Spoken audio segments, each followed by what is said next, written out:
Well, welcome back, everybody. It's nice to be sitting here talking to you after going 4-0 on a trip that we didn't have any expectations of how we would do. It turned out to be a really good trip from a basketball standpoint. I thought we were able to see quite a few things. You know, the only thing that I demanded out of the guys was that they play hard and play together and work on our man-to-man defense. So they did that, and they did it in a terrific fashion. And we came out of there with nobody being injured. We had a great time culturally and socially. And it will be a trip that we all will remember. So with that, I'll just open it up for questions. Craig, it looked like Angus did a lot of good things on the trip. Did you see him grow exponentially in that short time? You know,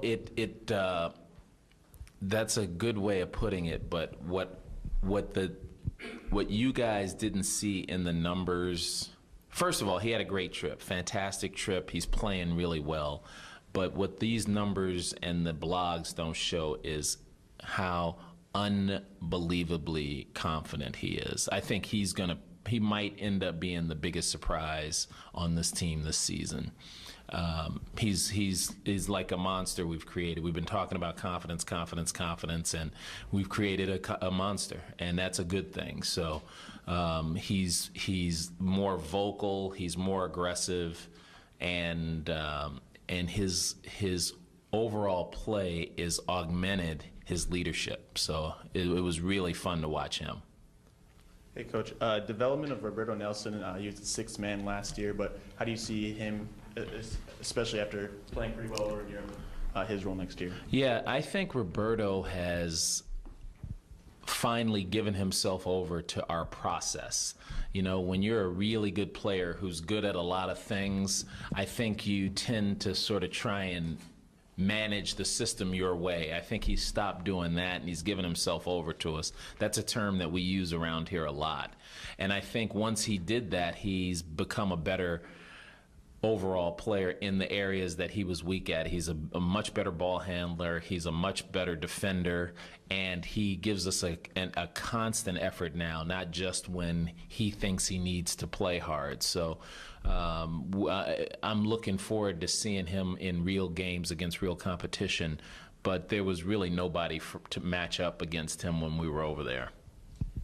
Craig, what does a trip like this do for team camaraderie and chemistry? Yeah, Lindsay, I thought that our team had about as good a chemistry as it could have possibly had last year, and now that we've gone on this trip, I think this team chemistry is better than last year's. I think when you do a trip like this, and just so you know, this is my first trip like this, you find out a lot of things early on, and most of them are off the court things. And, you know, I put these guys in a lot of culturally difficult positions. And I shouldn't say difficult, but just new things for these guys to soak in. And I thought they did a wonderful job of paying attention, not whining, being intellectually inquisitive, and not getting on guys who are more inquisitive than others. So I guess what I'm saying, there was very little hazing of the guys who were interested in the cultural stuff. I think they were all equally respectful, and I think that made our team a lot closer.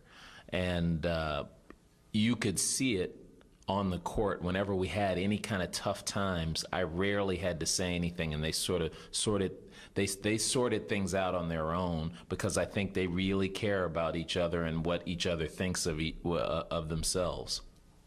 Phil? This was kind of like your first opportunity to see some of these incoming freshmen in a Right. game-type situation. Did anybody kind of impress you, and anything that maybe you didn't know they could do that you learned? Yeah, all three of them impressed me a lot. I was reluctant to think that they were going to be able to help us much as freshmen, given the experience we have coming back on this team. All three of them are going to be able to help us in games, and the significance of that help is going to be completely correlated with how well they get into sort of college game shape. You know, none of our players have ever been in game shape this time of the year. Nobody ever is in basketball. Basketball players are notoriously bad at conditioning themselves. So these guys, by the end of the trip, were, you know, they were guarding guys. They were running the ball up the floor, and the freshmen were right along there with them. And you save for a couple of freshman-type mistakes, turnovers, things of that nature, I thought these guys were, they acquitted themselves extremely well. I think Jamal Reed, in particular, when he gets in shape, he's going to be something we've never had, like a real true small forward. Langston Morris Walker, I think that kid can defend 4 positions. I think he can defend 1 through 4, as long as the 4 is not a 7-footer or 6'10" type guy. If he's sort of your average 6'8", 6'7" to 6'9" inch power forward, I think he can defend there, and he can rebound.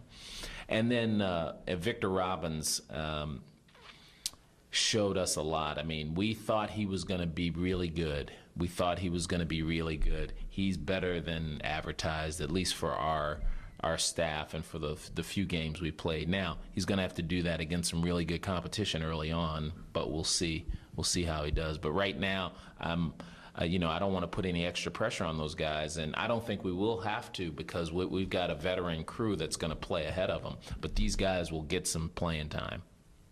Coach, kind of continuing on that line, how do you feel, or what did you learn about the depth in your rotation? Yeah, that's. I think we'll be able to play 12 guys this year if we needed to. I don't think my rotation's going to be that deep, but you've got 12 guys competing for playing time, and that's always nice to have. You know, Daniel Gomez is probably the one he's still about 75%, but 75% of Daniel Gomez for 12 minutes a game is going to be just fine with me. And having the flexibility of having this kind of depth, I couldn't even try all of the different kinds of lineups I wanted to, because that, you know, to use the term exponentially, we didn't have time to do it. You said, Craig, that you wanted to go in and work on your man-to-man defense. Do you feel that it's improved drastically, and are we moving away from the 1-3-1 more and more?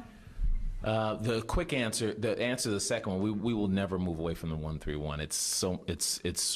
It's been good to us, and we'll always play some 1-3-1. But gone are the days where we play entire games of 1-3-1. I mean, you know, we had to do that because of our talent level and because we were trying to sort of muddy the game up enough to keep it close enough so we'd have a chance to win. I think that we are a man-to-man team now. Athletically, I think we are. I think philosophically we are. And I think the guys have bought into being good man-to-man defenders. We still have some work to do, but we're so much better than we were at the end of the year last year. Those 10 practices we had sort of helps that out.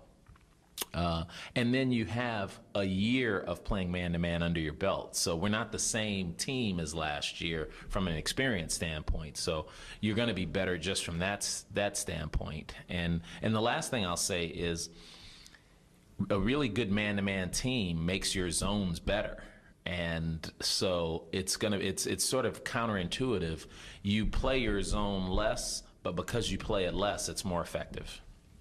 I was curious what the off-the-court highlight of the trip was, or the funniest story. Yeah, you know, Sean asked me that for the blog, and I couldn't come up with anything at the time because he asked me at the airport after a 10-day trip, and I was completely exhausted, and I didn't want to throw Tom Fragoso under the bus because he fell a couple of times while we were over there. But so now I don't feel bad about doing that. He fell a couple of times, but he's okay.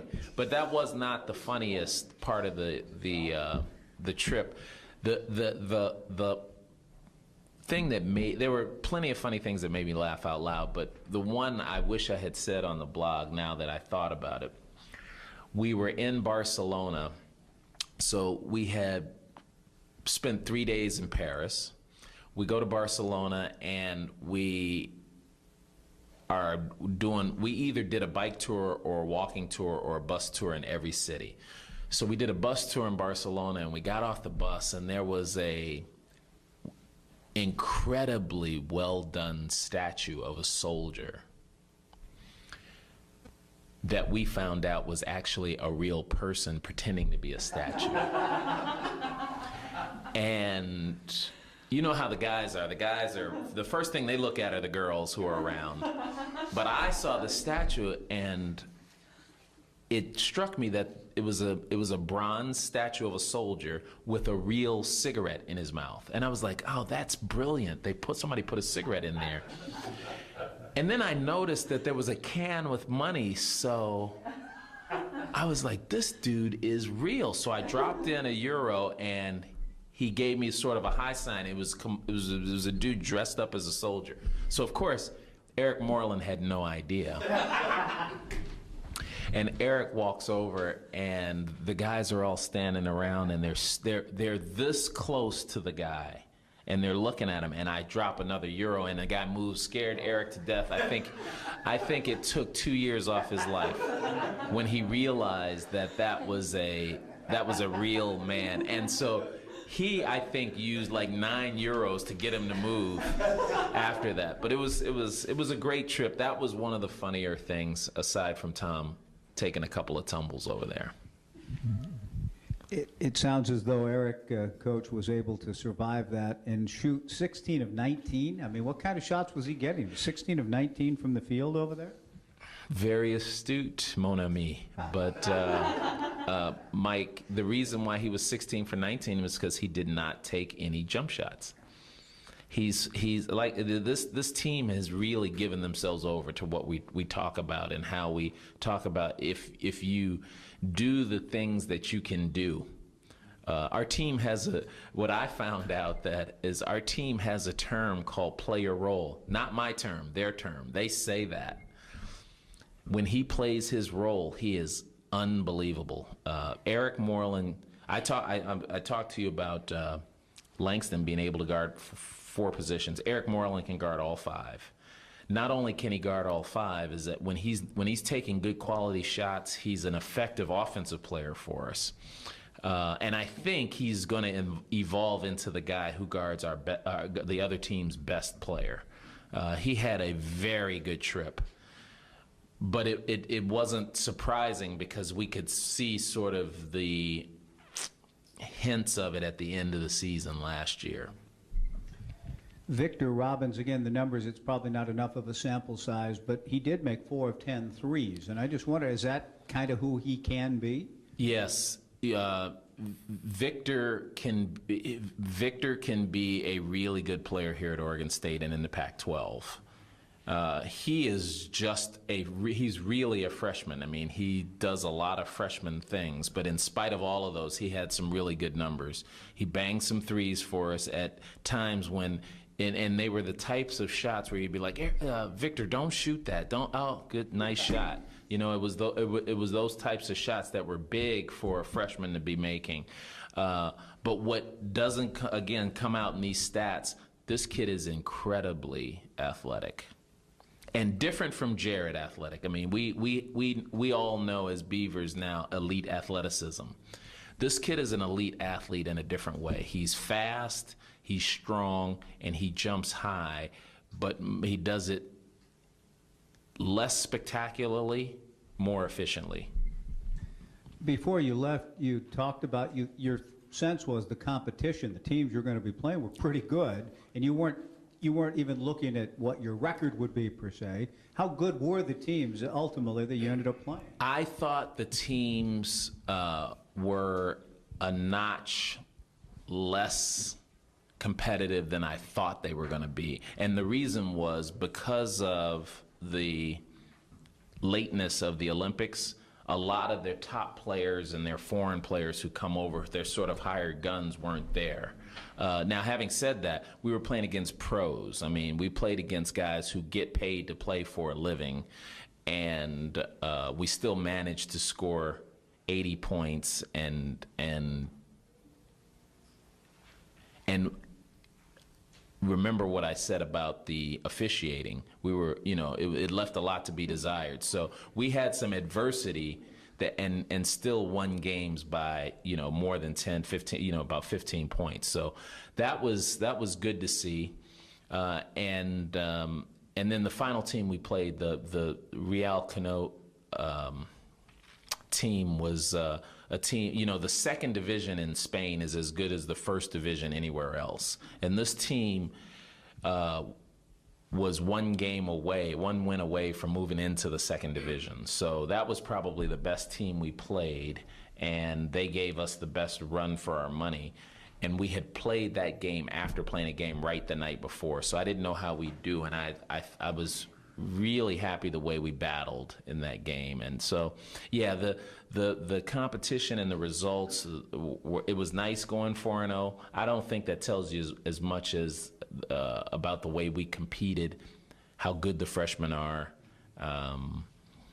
and certainly nothing was better for this trip than the 10 practices we got to have before we left. You talked about Victor's athleticism, comparing him to Jared. Is he a guy who could maybe replace Jared's role on the team? They're different players, and Jared came to us more as a lockdown defender first, and then turned into an offensive player. Victor is the complete opposite. He is an offensive player that we're trying to train to be a good defender. So to throw him into the Jared comparison this early would be malpractice on my part, especially given the fact that they're different types of players. But he certainly can be the type of player that will make some noise by the time he's a junior or senior in this league, certainly. Could he also provide the matchup problems similar to Jared did? It remains to be seen, because right now he's not a point guard dribbling type yet, but I don't see why he won't be if he does the things that we did. Because when you remember back to Jared's freshman year, he couldn't dribble either. And Jared just worked on it. And what I like about Victor, what they do have in common, is that they love the game and they love the work.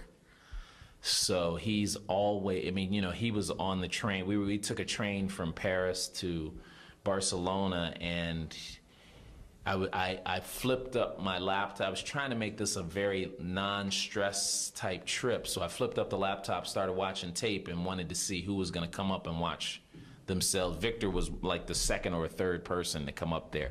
And he was really doing some self-analysis on his own play. So he's going to get better. Those are the signs of a kid who likes the work. Coach, the on-court performance during the trip is one thing. How about off the court? Who are the cultural stars of the team? The cultural stars. Well, I think everybody was, because what we tried to do was we tried to find things that are interesting to 19 to 23-year-olds, aside from all the women over there, because it seemed like if there could have been a museum of women, we wouldn't have had any trouble getting the guys to go there. But we did a bike tour in Paris instead of doing the sort of walking around listening to guys tour. So that was fun, because you got to cover a lot more ground. And our tour guide was terrific, just very knowledgeable. And we wanted the tours to be more storytelling than sort of facts. And we had great tour guides. But I think the thing that really snared them on going to museums was when we went to the Salvador Dali Museum. And I don't know how many of you know Dali's work, but nothing is as it seems. That's sort of his deal. And for a bunch of 23-year-olds, when you show them a picture and then you have them look at it differently, and it's a completely different picture, and you have a couple of nudes in there, and you've got a couple of different things going on, it grabs their interest. And Dali has this one picture, one painting, that when you look at it in this huge room, you're about 150 feet away, it looks one way. And then when you take a picture of it with your iPad, now there was no iPads back when he painted this picture, you can see what the other picture is. That blew him away.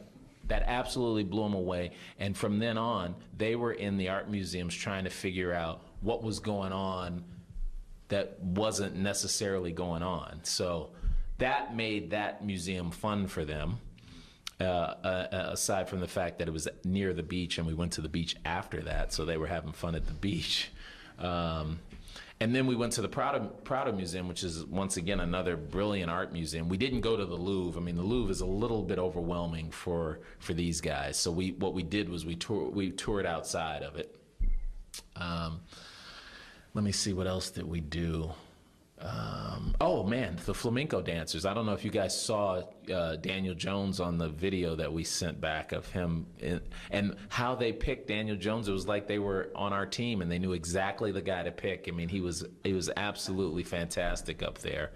And I thought that the guys, you know, I have to give myself a C- on my grade of expectations, because I was managing my expectations for the guys not enjoying the cultural stuff, and that I had to sort of like force feed them into it.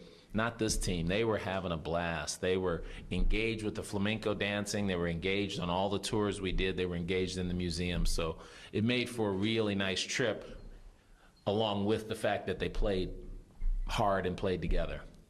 Coach, you got to have the team together without Jared, and while Jared wasn't, you know, really a ball hog, he was sort of the center of last year's team. How can you sense the team is developing without Jared?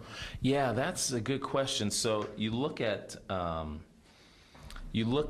these sort of makeshift stats we got. We played 4 games. We had 82 assists. It's 20 a game.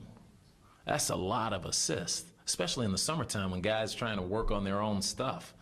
So that was something that jumped out at me. And the other thing, and this was too small of a sample to really tell this, but we'll be able to tell this by the time we hit the conference.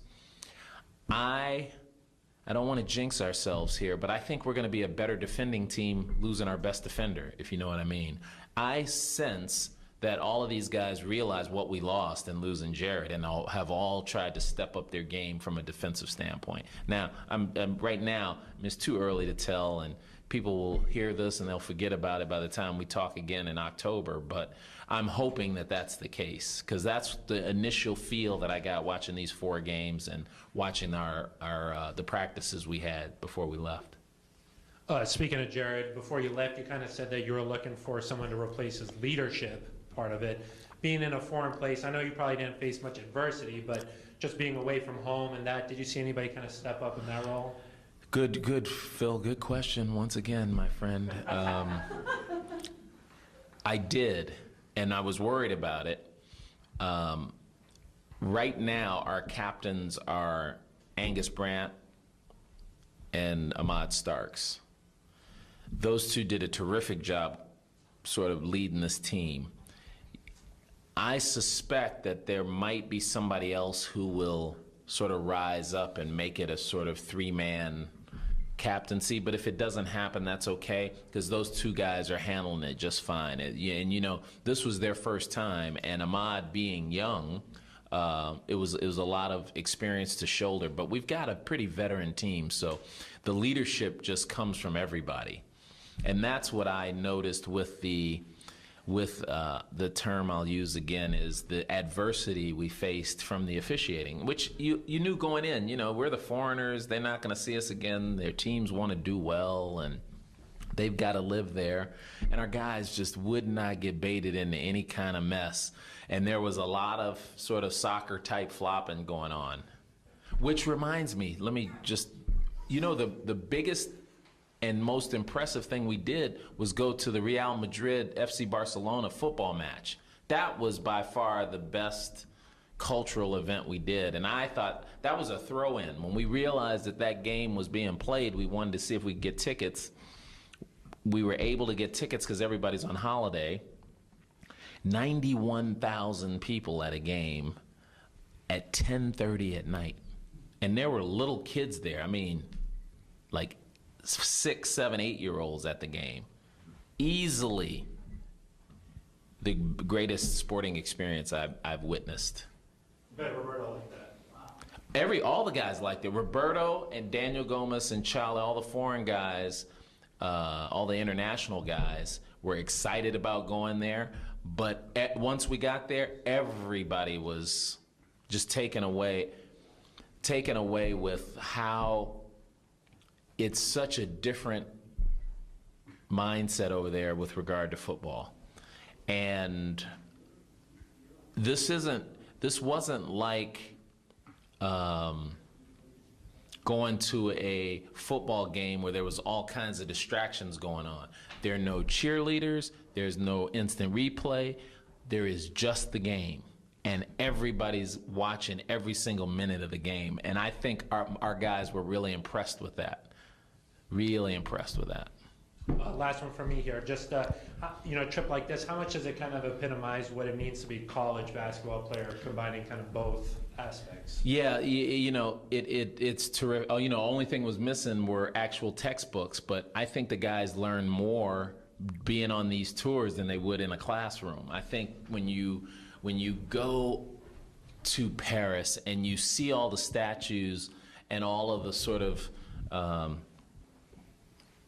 the booty that Napoleon was able to take from other folks, you understand what that was all about, and I think it was the best history lesson these guys have ever had, and it just hits you right in the face that college is a great time to learn about a lot of different things, and it's not always in the classroom. So Craig, you guys have been back for a couple days. What's going on now? Are they off until school starts, basically? No, not until school starts. They're off. So the freshmen are off until the 14th because they can't get into their dorms. The upperclassmen are off until Tuesday, and they'll come back and do some working out voluntarily on their own. And then we'll start on the 15th with our workouts. That's when we can start doing our 2 hours a week workouts. And then October 12th or 13th, whatever that Friday is closest to the 15th, that's when we start regular practice. So we are so far ahead of where we would be had we not had to play a few games that I've given them more time to sort of be on their own, and also given us some time to get back in shape. And then I was curious, does the football game being postponed this weekend affect you guys at all? Did you have any kids coming in for visits? Ironically, we didn't, because we were thinking that since we're just coming back from this trip, if there were any snafus, we didn't want to have come back and have a trip set up. So we're all just going to, the guys were going to go to the game and sort of have a game off. When during the football season, we rarely have a game off. We are always entertaining. And we thought it'd be a good idea to let the guys who are going to be here just go to the football game and kind of relax and get their minds right. But now, without the game, the cancellation of the game didn't affect our recruiting at all.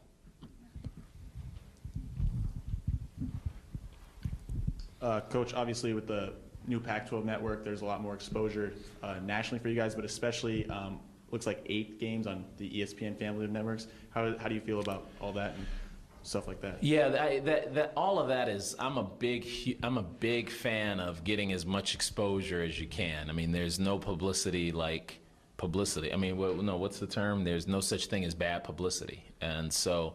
I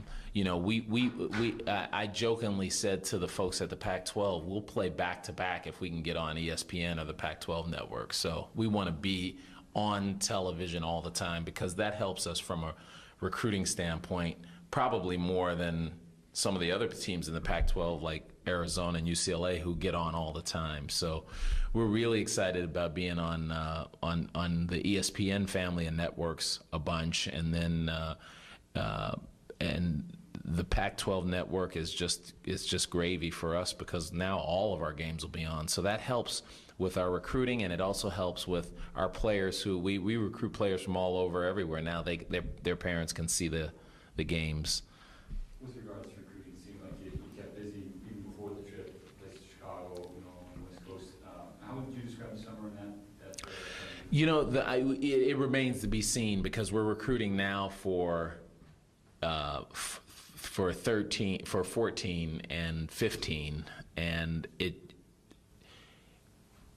the fact that Jared gets drafted in the first round, that helped us this summer. It was really an exciting summer for us. People wanted to hear from us. There are a lot of people who are interested in Oregon State. I think as the season starts, when people start to see our team play, that'll help even more.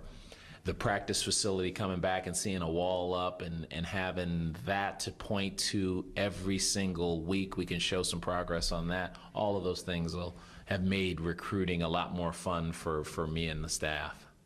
Was there opportunities for you abroad to check maybe some international? No, because first of all, you can't. I wouldn't have been able to go see him because it's not it wasn't a evaluation period. But I did go over there and do some recruiting in July when the evaluation period was open, and we're hoping that maybe we can garner somebody from some of that evaluation. Just real quick question about the schedule. November 9th, it says to be determined. Do you have any idea who's going to be filling that game? I do. Not telling you though. They'd kill me if I did. The guys who run the tournament, but it's close to being decided.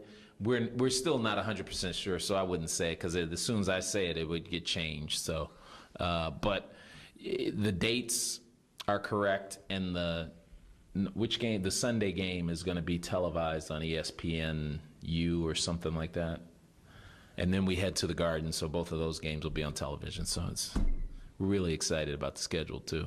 Yeah. Anything else? Is that it? All right. Thanks for coming. I was sure when there was no football, nobody would. Experienced guys come